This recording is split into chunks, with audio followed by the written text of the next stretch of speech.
देश आर्थिक ढलान पर है। केंद्र सरकार भले ही आर्थिक तबाही के लिए महामारी और लॉकडाउन को जिम्मेदार ठहराए, लेकिन हकीकत यह है कि भारत आर्थिक मोर्चे पर बहुत पहले से ही फिसलने लगा था। साल की शुरुआत में ही अंतर्राष्ट्रीय मुद्रा कोष की मुख्य अर्थशास्त्री गीता गोपीनाथ ने वैश्विक मंदी के लिए संकट में फंसी भारत की अर्थव्यवस्था को जिम्मेदार ठहराया था। तब सरकार अर्थव्यवस्था के लिए वैश्विक मंदी को जिम्मेदार ठहराती थी। ये बात किसी से छुपी नहीं है कि पहले नोटबंदी, जीएसटी और बाद में हड़बड़ी में लगे लॉकडाउन ने अर्थव्यवस्था की कमर तोड़ दी है। लेकिन देश में मचे सियासी हल्ले में आंकड़े पीछे छूट जाते हैं। देखिए ये खास रिपोर्ट और समझिए देश की अर्थव्यवस्था की असल में हालत क्या है। दरअसल वर्ल्ड बैंक ग्रुप के इंटरनेशनल कंपैरिजन प्रोग्राम यानी आईसीपी के मुताबिक 2005 में भारत दुनिया की 10वीं सबसे बड़ी अर्थव्यवस्था थी, लेकिन मात्र 6 सालों में यानी 2011 में जापान को पछाड़कर अमेरिका चीन के साथ तीसरी सबसे बड़ी वैश्विक अर्थव्यवस्था बन गई थी। ये समय था यूपीए सरकार का, जब मनमोहन सिंह के नेतृत्व में कांग्रेस ने 2004 और 2009 में 2 बार सरकार बनाई।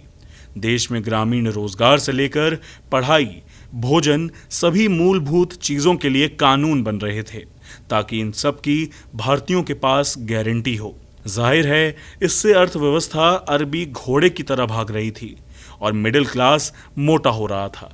भारत वर्ल्ड इकोनॉमिक फोरम के मुताबिक भी 25 वर्षों में भारत की तरक्की बेहद ही नाटकीय रही है और 1995 के बाद से देश की नॉमिनल जीडीपी 700% से अधिक बढ़ गई है। उसके बाद कांग्रेस की 2014 में करारी हार हुई और नरेंद्र मोदी के नेतृत्व में भारतीय जनता पार्टी की सरकार आई। आर्थिक जानकारों के मुताबिक उनके कार्यकाल के पहले 2 सालों में जो जीडीपी के आंकड़े आए, उसमें मनमोहन सरकार के आखिरी वर्षों में हुए काम की अहम भूमिका थी। उसके बाद देश में भ्रष्टाचार खत्म करने के लिए नोटबंदी हुई, लेकिन अर्थव्यवस्था और रोजगार ही समाप्त हो गए। फिर जीएसटी लागू हुई और उसके बाद अर्थव्यवस्था को लुढ़कने में और गति मिल गई।